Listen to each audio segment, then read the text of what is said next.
Good morning students. आज हम लोग कुंवर नारायण जी द्वारा रचित बात सीधी थी पर नामक कविता का अध्ययन करेंगे। तो आइए हम सबसे पहले संदर्भ देखते हैं। प्रस्तुत काव्यांश हमारी पाठ्य पुस्तक आरोह भाग 2 के जो हमारा तीसरा अध्याय है, कुंवर नारायण जी द्वारा रचित कोई दूसरा नहीं में संकलित बात सीधी थी पर नामक पाठ से लिया गया है। इसके रचयिता हिंदी के प्रकांड विद्वान कवि कुंवर नारायण जी हैं। आप इसके प्रसंग के रूप में लिख सकते हैं कि कवि ने बताया कि हमें कथ्य के अनुरूप जो है भाषा का चयन करना चाहिए, अन्यथा कथ्य का जो है सहजता जो है कथ्य का जो पर्याय है वो समाप्त हो जाता है। तो आइए अब हम इसकी व्याख्या देखते हैं। बात सीधी थी पर एक बार भाषा के चक्कर में जरा टेढ़ी फंस गई। उसे पाने की कोशिश में भाषा को उल्टा पलटा तोड़ा मरोड़ा घुमाया फिराया कि बात या तो बने या फिर भाषा के चक्कर से बाहर आ जाए। लेकिन इसमें भाषा के साथ साथ बात और भी पेचीदा होती चली गई। आइए आज हम लोग पहला पैराग्राफ पढ़ेंगे।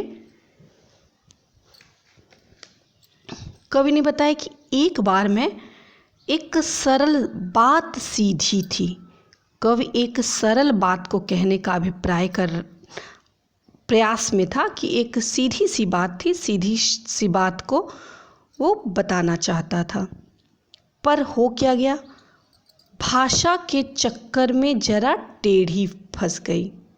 भाषा के चक्कर मतलब जो लोक प्रचलित भाषा होती है, तो उसी संदर्भ में लिखा गया कि भाषा के चक्कर में मतलब कवि एक सरल बात को कथ्य को कहना चाह रहा था और उस कथ्य को कहने के लिए उसने भाषा का चयन किया।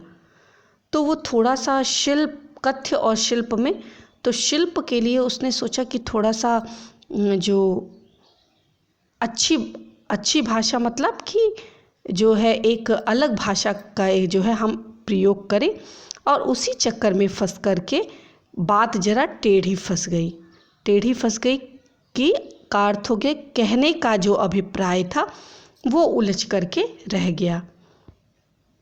कवि जो कहना चाह रहा था वो जो है बात स्पष्ट रूप से निकल करके नहीं आ रही थी। तो जरा ये देखिए, जरा टेढ़ी फंस गई, यह एक मुहावरा है, तो इसमें मुहावरेदार भाषा का भी प्रयोग किया गया है। बात सीधी थी पर एक बार भाषा के चक्कर में जरा टेढ़ी फंस गई। इससे पहले प्रतिपाद्य में हमने पढ़ा कि कवि ने बताया कि कथ्य के अनुरूप भाषा के चयन की जो है योग्यता एक जो है योग्य कवि में होनी चाहिए, योग्य कवि में या योग्य लेखक में होना चाहिए कि किसी बात को कहने के लिए, किसी भी कथ्य को कहने के लिए कोई ना कोई शब्द जो होते हैं नियत होते हैं, और उन कथ्य का उन सही शब्दों के साथ जुड़ाव ही अर्थ की गंभीरता को स्पष्ट करता है। अन्यथा जो है कथ्य पूरी तरह से प्रभावहीन हो जाता है। यदि हम कथ्य के अनुकूल भाषा का चयन ना करें तो कथ्य का जो प्रभाव, कथ्य माने कहने का जो अभिप्राय है, हमारे कहने का जो मतलब है, सहज भाषा में कहें तो हम कहना जो चाह रहे हैं वो उसका प्रभाव जो है वो पूरी तरह से समाप्त हो जाता है। तो यह बात सीधी थी पर यह कविता कुंवर नारायण जी द्वारा रचित कोई दूसरा नहीं से लिया गया है। इसमें कवि बताते कि बात सीधी थी पर एक बार की बात है, बहुत सरल बात थी, और उसी सरल यानी सरल कथ्य था।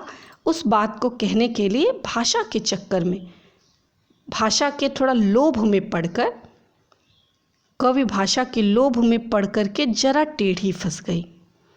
कवि को ऐसा प्रतीत हुआ कि कवि जो कहने का अभिप्राय था वो समाप्त हो गया और क्या हो गया, थोड़ा सा टेढ़ी फंस गई, मतलब भाषा के चक्कर में उलझ करके रह गई।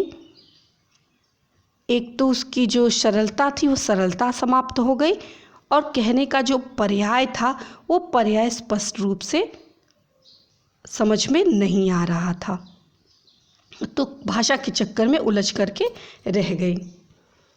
उसे पाने की कोशिश में, उसे मतलब भाषा ने कथ्य का जो सही अर्थ था उसको पाने के लिए कवि के कहने का जो तात्पर्य था, यानी जो कथ्य था उसको पाने की कोशिश में भाषा को उल्टा पलटा कवि ने बहुत प्रयास किया।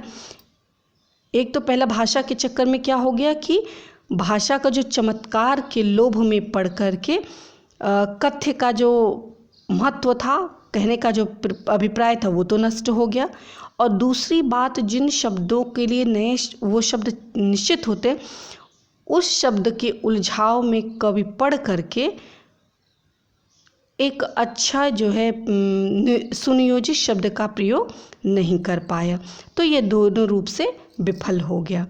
तो उसे पाने के लिए यानी सही शब्द का चयन करने के लिए और कथ्य का सही अर्थ पाने के लिए उसने क्या किया, भाषा को उल्टा पलटा, मतलब उस भाषा के स्थान पे दूसरे भाषा का प्रयोग किया, मुहावरेदार भाषा का प्रयोग किया, वाक्यों के स्थान पे दूसरे शब्दों का प्रयोग किया, दूसरे वाक्यों के स्थान पे दूसरे शब्दों का प्रयोग, और लाख प्रयत्न किया उस कथ्य का सही अर्थ जानने के लिए।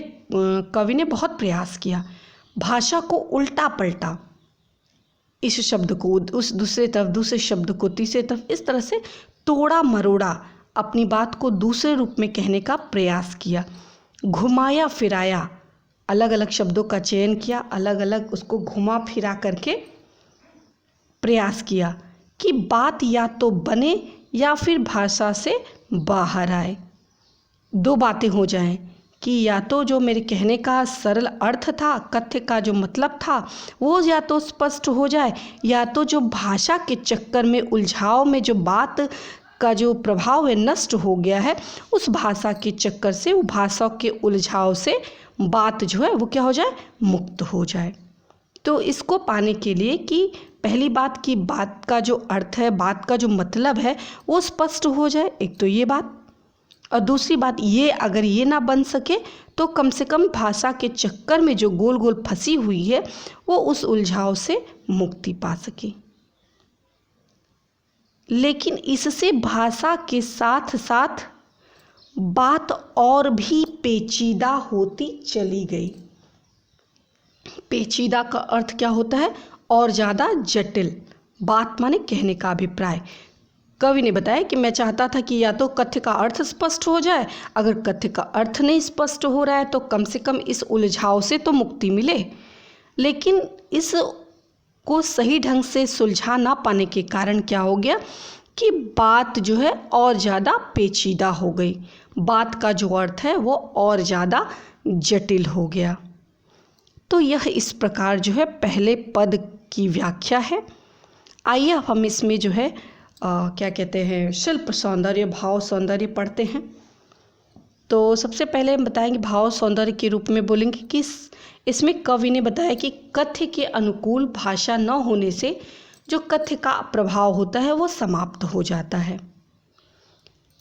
कवि ने बताया कि सही, और इसको स्पष्ट करने के लिए कवि पूरी तरह से समर्थ हैं। कवि ने बताया कि जब हम सही शब्द का चुनाव नहीं करते तो हम उसमें भाषा के चक्कर में उलझ करके रह जाते हैं।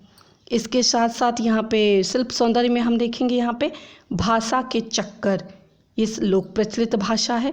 टेढ़ी फंस गई यानी उलझ करके रह जाना, ये मुहावरे का प्रयोग किया है। और इस प्रकार उलटना पलटना, तोड़ा मरोड़ा, घुमाया फिराया, यह सब क्या है, अनुप्रास अलंकार है। पेचीदा एक जटिल, तो इस प्रकार कवि, ये यहाँ पे अनुप्रास अलंकार हो जाएगा। यह जो कविता है यह छंद मुक्त कविता है। मुहावरे का आपने देखा यहाँ पे प्रयोग किया गया है। तो इस प्रकार यह कविता का जो है वह शिल्प सौंदर्य है। सो आई होप आप लोगों को समझ में आया होगा। नेक्स्ट क्लास में हम इसके आगे जो है वो अध्ययन करेंगे। धन्यवाद।